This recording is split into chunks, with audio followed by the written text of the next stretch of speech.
उस दिन मेरे को लगा जिस दिन प्रधानमंत्री जी ने मनीष को जेल भेजा कि देश के प्रधानमंत्री पढ़े लिखे तो होने चाहिए। से भी आप पूछ लो, मीटिंग के बाद आप जाना, दिल्ली में कोई भी आपको मिल जाए, बस ये शब्द कहना चौकीदार। उसको आप आस्ते से कहो चौकीदार, चौकीदार, चौकीदार। चलो भाई। उस दिन मेरे को लगा जिस दिन प्रधानमंत्री जी ने मनीष को जेल भेजा कि देश के प्रधानमंत्री पढ़े लिखे तो होने चाहिए। मोदी जी स्टेज पे होते थे, उनके वहां पे 10-15 लोग खड़े होते थे, कहते थे अच्छे दिन, वो जनता कहती थी आएंगे। याद है आपको? मोदी मोदी मोदी मोदी मोदी, अच्छे दिन आएंगे। 5 साल 4.5 साल हुए,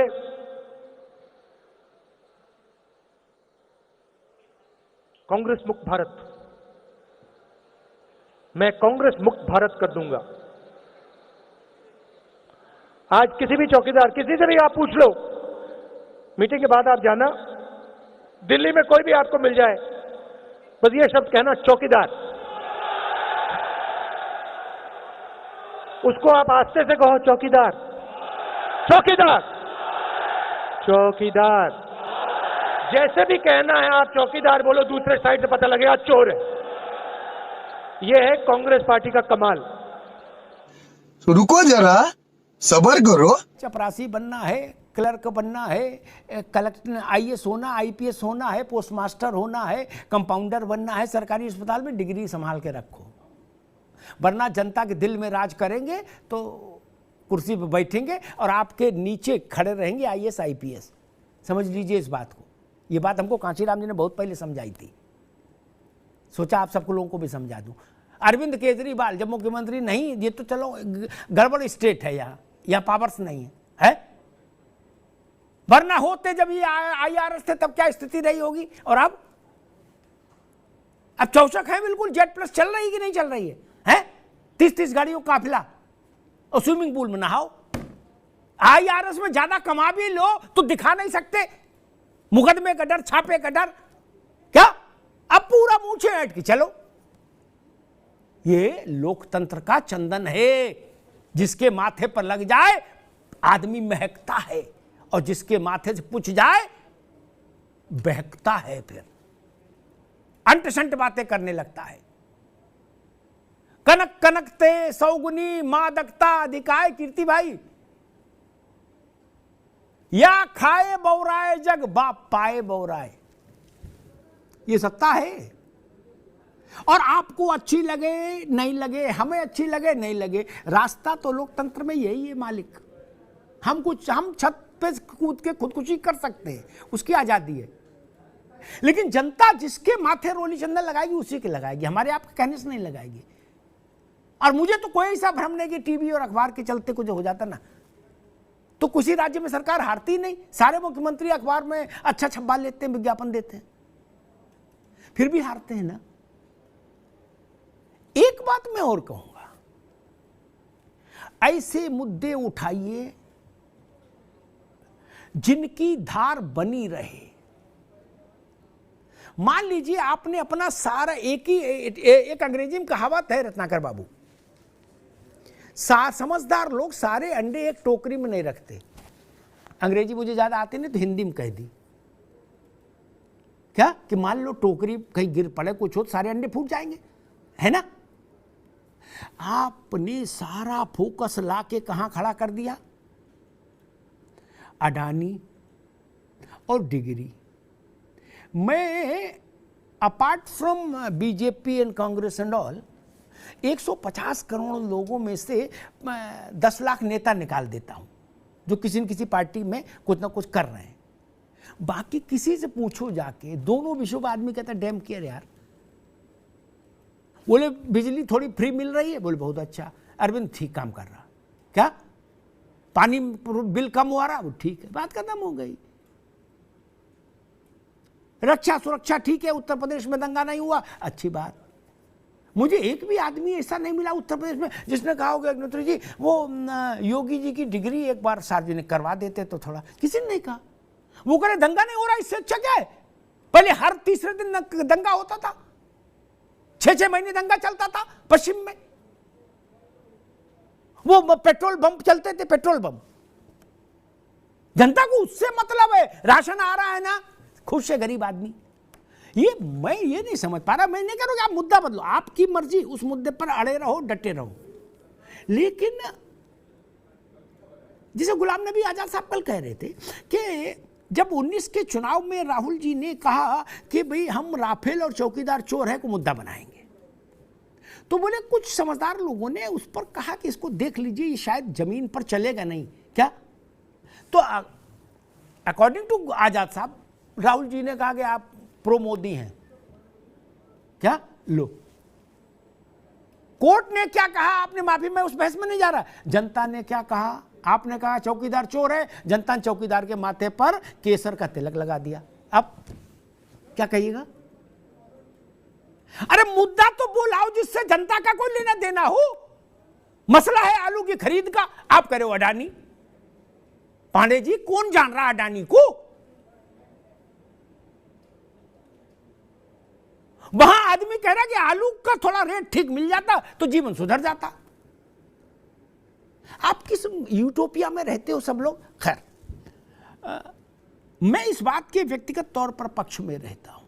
तरीका थोड़ा बहुत कड़वा नहीं होना चाहिए, मतलब, लेकिन हां, इस बात के मैं पक्ष में हूं कि आप नेता हैं और विपक्ष में हैं, इसलिए आपके खिलाफ कुछ नहीं होना चाहिए, नहीं तो लोकतंत्र खतरे में आ जाएगा। मैं इस धारणा के 100% विरोध में हूं। आज मोदी है इसलिए नहीं विरोध में हूं। कल कांग्रेस या सपा बसपा कोई भी केंद्र में सरकार बनाए या मिली जुली सरकार आए, तब भी मैं यही बोलूंगा, निर्णायक, कठोर, निष्ठुर कार्रवाई होनी चाहिए। फिर सुनिए, निर्णायक, कठोर और निष्ठुर कार्रवाई जिसमें कोई मोह माया नहीं। रगड़ो, अच्छी बात है, गड़बड़ किया तो जेल जाइए। अभी देश में माहौल ये बन रहा है कि एक वर्ग है वो ये चाहता है कि भाई हम नेता हैं, कुछ तो लिहाज करो। देश लिहाज करने को तैयार नहीं, और भाजपा भी मोदी लिहाज करेंगे तो जनता इनके यहां से भी अलग खड़ी हो जाएगी। कितनी देर लगती है अलग खड़ी होने में? लेकिन जो बात एक मिश्रा करे, अब वो नहीं चलेगा, ना मैं तेरी कहूं ना तू मेरी कहे। जनता कह रही तू इनके कहो, ये तुम्हारी कहें, ताकि हम दोनों के जाने दोनों में कितने चोर हो, कौन कौन। कीर्ति बाबू, अभी तक यही था, सच्ची बात यही एक गुप्त अंडरस्टैंडिंग रहती थी। क्या लिखित पढ़त में अंडरस्टैंडिंग रहती भाई हम भी नेता तुम भी नेता, बोले मिलजुल के चलने दो। अब जनता नहीं चाहती, वो कह रही सबकी पोल खोलो। केजरीवाल का अभ्युदय कहां से हुआ? आप लोगों ने स्टडी नहीं की? ये पोल खोले अभियान से तो हुआ था, बाद में उन्होंने रास्ता बदल, जनता को अच्छा लगा, बाद में वो गड़बड़ रास्ते पे चले गए। छोड़िए, वैसे ही मैं कहता हूं, जनता चाहती है सबकी पोल खुले। अभी थोड़ा धैर्य रख। किसी ने मुझसे कहा कि रत्नाकर बाबू कि फलाने जो मौजूदा सत्ता के करीब लोग हैं, जो आप लोग कहते हो, वो लोग जेल कब जाएंगे? मैंने कहा कि कोशिश करो, आप लोगों की सरकार बन जाए, आप उनको सबको जेल भेज दो। ये आप सबको भेज दे रहे, भारत साफ हो जाएगा। नहीं, दोनों तरफ के चोर जेल चले जाएंगे। इससे अच्छा क्या हो सकता है? नहीं, 5 साल अच्छे से मेहनत कर लो, आपके हाथ में सत्ता आ जाए, आप भाजपा वाले जितने गड़बड़ हैं इनको सबको जेल भेज देना। क्या मैंने कहा, लेकिन अभी तो आपको जेल जाने की तैयारी में रखनी होगी बाबू। बोले हैं भैया? मैंने हाँ, क्योंकि वक्त खराब है।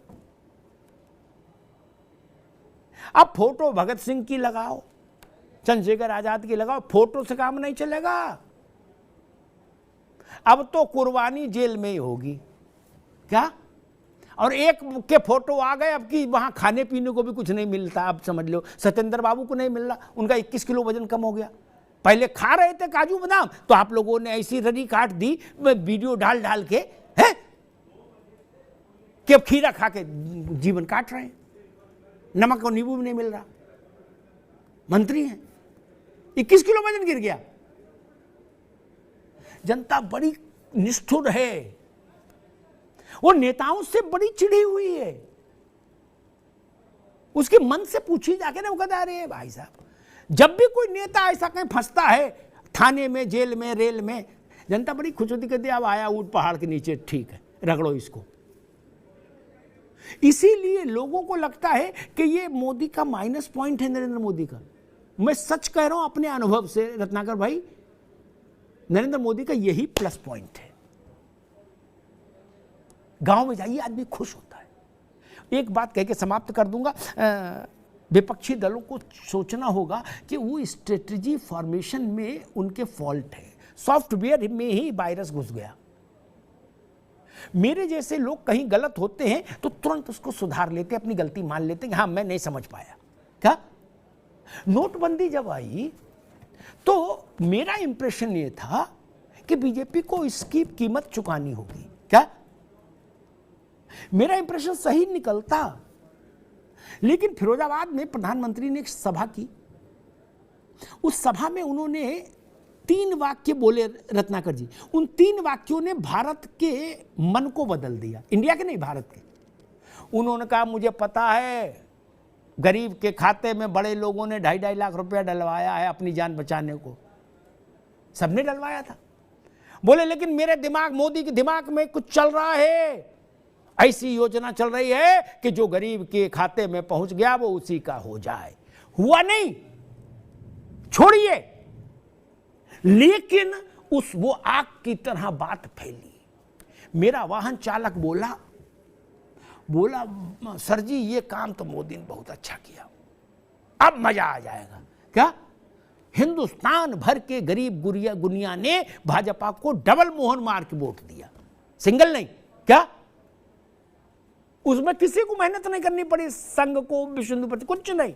वो मोदी का एक वक्तव्य था जिसने पासा पलट दिया, यूपी में 2/3 मेजॉरिटी दिलवाई। उसके बाद जब ये कह रहे थे अखिलेश जी कि देखो मर गया आदमी, लाइन में लगे लगे, इसका लड़का है, इसका नाम खजांची रखा हमने। क्या आप लिए वो झुंझुना घूम रहे हो, बोले जी शेल कंपनी में किसका, कौन शेल कंपनी जान रहा है? अव्वल तो कंपनी जानना मुश्किल, फिर शेल कंपनी कौन जाने?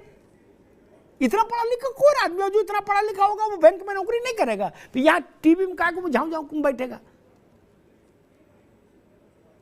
एक लाइन ने मुझसे गुजरात के लोगों ने कहा गुजरात में निपट जाएंगे भाई साहब, ये जान लीजिए बहुत हाहाकार है। क्या सेठ के मन में हाहाकार थी, लेकिन सेठ के यहां जो 100 मजदूर काम कर रहा है, जिसके खाते में 2.5 लाख डलवाया था सेठ ने, वो तो कर रहा था जय मोदी जय मोदी।